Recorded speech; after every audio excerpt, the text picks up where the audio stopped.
times, the African investors always think that when they want to invest for their second passport, their second citizenship, they always opt for countries that have access to countries like US, UK, and probably a lot of Schengen opportunity. This is what they always look for when they are trying to get a second passport. This is typical of an African investor. However, there are a lot of things to consider when you're trying to buy a passport or you're trying to invest your money for a second citizenship. It's not about this kind of country. Sometimes you need to look at other things that are very important than just the mere ticket of thinking that if you buy a passport that gives you an opportunity to go to US or to UK or to probably free Schengen zone, then you are with a strong country. So today we'll be discussing about a very exciting topic. Should I consider investing in a Turkish passport or should I consider investing in the Caribbean passport?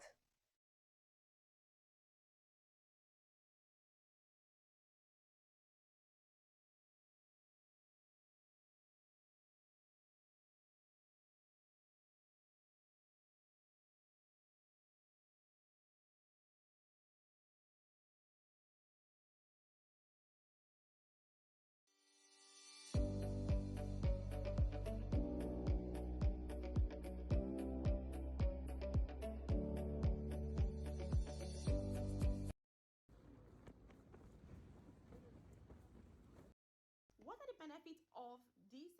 Hi everyone, my name is Aminat.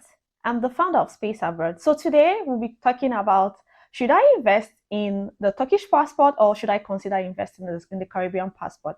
So before I proceed, I would like to say that the Caribbean passport seems to have a very big wave in Africa, especially among the African investors that want to get a second passport. They always look for countries like St. Lucia, like the St. Neat and Nevis, like Vanuatu, and the likes of this kind of Caribbean countries.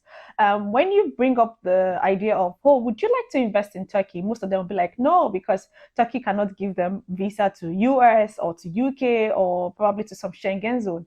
However, they forget the fact that there's what we call the strong countries. There are countries you need to look at before you invest your money in it. So investing by citizenship by investment is not just about you getting a passport. It's about you getting a country that is not pressured by the Western rules. So I would give an example. For example, if you buy your passport when Vanuatu was actually selling citizenship by investment before they had a problem currently with travel to the Schengen zone, to the EU zone. You know, a lot of people went for Vanuatu because you can easily access the Schengen zone and to the European zone.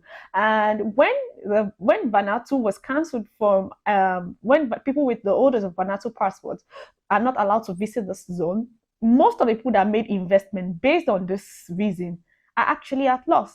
So, but when it comes to the Turkish passport, it is a strong country. We know that Turkey is not a country that is pressurized by the Western rules or Western law. It's a country on its own that is very strong, has really strong industry in both the tourism part and also in the production aspect. So the benefit of having a Turkish passport, it's so good that a lot of people don't even look at it, especially in the African part. This is why you see a lot of Westerners coming to Turkey to invest, to buy property, to get a Turkish passport. And the reason why they're buying a Turkish passport is because there's a long-term opportunity and because it's a country that doesn't fall into pressure with the Western rules or the Western pressure. You understand what I'm saying? So a typical African person would say, oh, let me buy my passport in, let's say, St. Lucia, and because I can go to UK, because I can go to US, I can go to Schengen zone. But that is not the only reason why you should buy a passport. Remember, you're making an investment. You're not just buying a passport because these countries are always or usually succumbing to the Western rules. I already gave an example earlier by Vanuatu. So these countries are succumbing to it. Unlike Turkey, I would say a lot of countries want to associate themselves with Turkey because Turkey is very strong. And I'm going to say there's a lot of benefit on having a Turkish citizenship.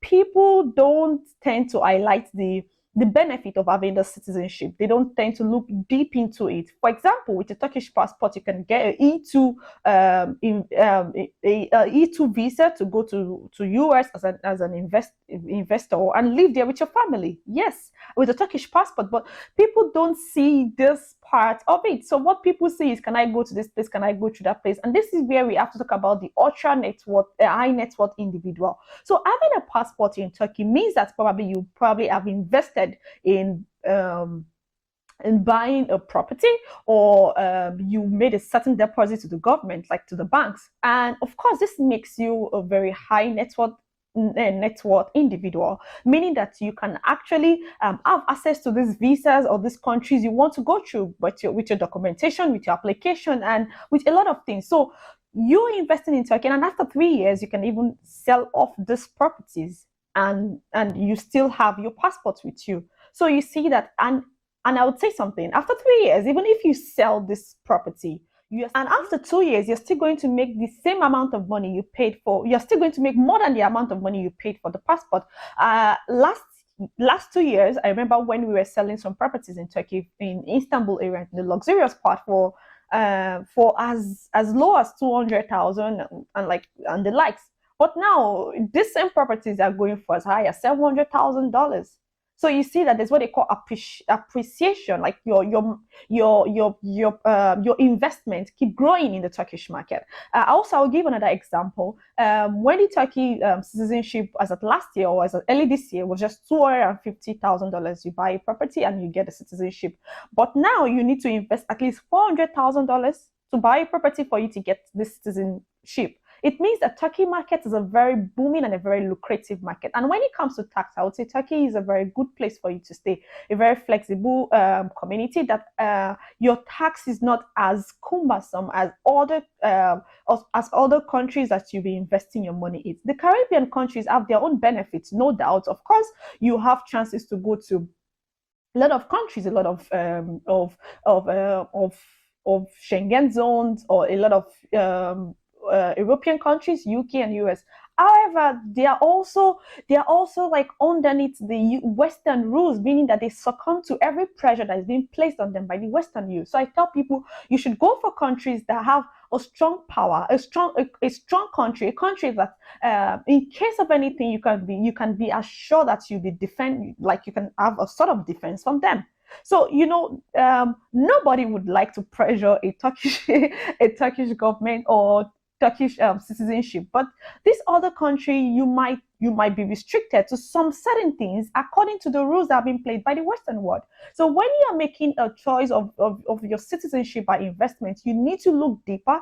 Don't just look at countries because of where they can go to. This is a typical African setting, but look at countries that can give you more benefits. You can make a lot of impact. You can make a lot of investment. You can have a lot of return on investments on it. Like when you invest in this country, you know that you're going to be getting this back. And Turkey has so many opportunity for especially for entrepreneurs, for business people, meaning that aside being a citizenship, you have a lot of opportunity. You have a lot of chances to achieve a lot in this kind of society. I tell people that Turkey, it's not a country that is created with what people believe or what the media pushed out there. It's a country that is so flexible and really welcoming. The government is so welcoming, and rules are not just changed they don't just change their rules because they just want to change their rules. They change their rules according to what the society needs, according to what the people need. So investing in this kind of country it's very beneficial for you. It's very beneficial for yourself, because it not only covers only you as the investor, but all your family, and also you have an opportunity to explore more of Turkey. I don't know how I'm going to explain this to you, but this is like a long-time investment for you. In my opinion, I'm not going to choose for anybody, but in my opinion, I tell my clients that always ask me a question like, should I invest in St. Lucia or in all these Caribbean countries, the likes, or should I invest in Turkey? I always tell them, please go for Turkey, because Turkey is a stronger country that hardly faces any opposition from any other country. And it's a country that is not, it doesn't succumb to the Western rules. It's a very strong country. It's a very good country for you to consider when it comes to investment. And when it comes to your ROI, I would always tell you to please choose Turkey. Okay, so also the benefit of having a Turkish passport has to do with travel.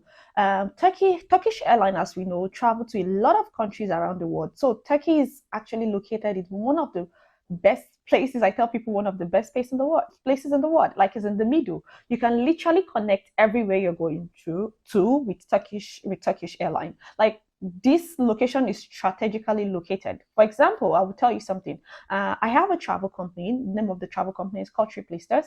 I have to travel every month, or let's say every 2 weeks sometimes, when the tourism industry was really booming, to Dubai, Egypt, and the likes of this country all the time. Turkey was just like a very good up for me to stay because I can literally move to Dubai in like 2 3 hours. In 3 hours I can move to Egypt in like 2 hours, and it is just strategically located. And if I want to go to other European countries like Germany, like France, like Spain, like London, anywhere I want to go, it's just going to be 2 hours for me to get to this part.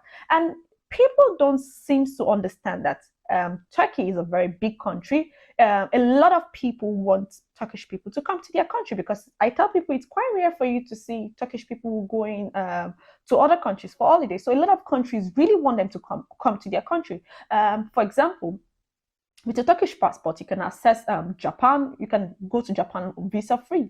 You can go to Hong Kong visa free. You can go to Singapore visa free. This is very rare. You can access this place with a Caribbean passport.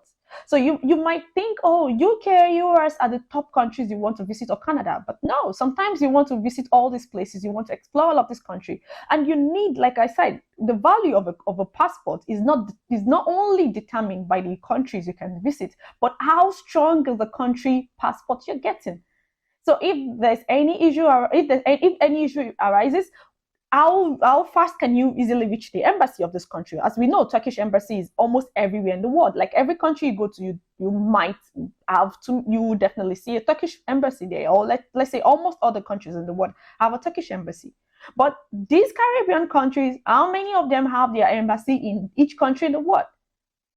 So if there's any problem that arises, which country is going to save you first? Which country is going to be there for you first? And Turkey is so beautiful. They have really lovely places that you would keep asking yourself, oh, I never knew Turkey had this. I never knew Turkey has these places. Like a lot of people, like thousands of travelers, flock into Antalya, flock into the Fatih zones, and a lot of beautiful places like Cappadocia every summer period just to experience the beauty of this country. But this is the part that the media never shows you. The country is very strong and it is really beneficial. For me, I would opt for a Turkish passport than going for a Caribbean passport, because a Turkish passport gives me this strong feeling that, okay, I invested in a very strong country, a country that is well respected around the world, like a country that literally that would not face a lot of opposition around the world. And I just want to give a scene. You bringing out a Turkish passport, you bringing out a St. Lucia passport at the front of, let's say, an immigration or something. Trust me, they're going to look at your Turkish passport many times. This is what a lot of people don't know, than even looking at the other Caribbean country passport. I am not saying the Caribbean countries are not good. Of course, they're also good option. But I would always advise that before you make your investment, try to make investments in countries that are very strong, in countries that gives you better return on investment, in countries that would help your future plan and also help your family plan, like help your future plan, countries that gives you more opportunity, countries that can save you in terms of in case of any unforeseen circumstances. And this is what a Turkish passport is going to offer you. Okay, so thank you so much, guys, for today. Thank you so much for listening to us. I'm super excited, and thank you so much for our subscribers. I noticed that we are above 2,000 subscribers, and also we noticed our last video had over 30,000 views. Thank you so much for everyone that shares our videos. Please don't forget to click on the subscribe button, and we really want to see you on our next channel. Thank you. Bye.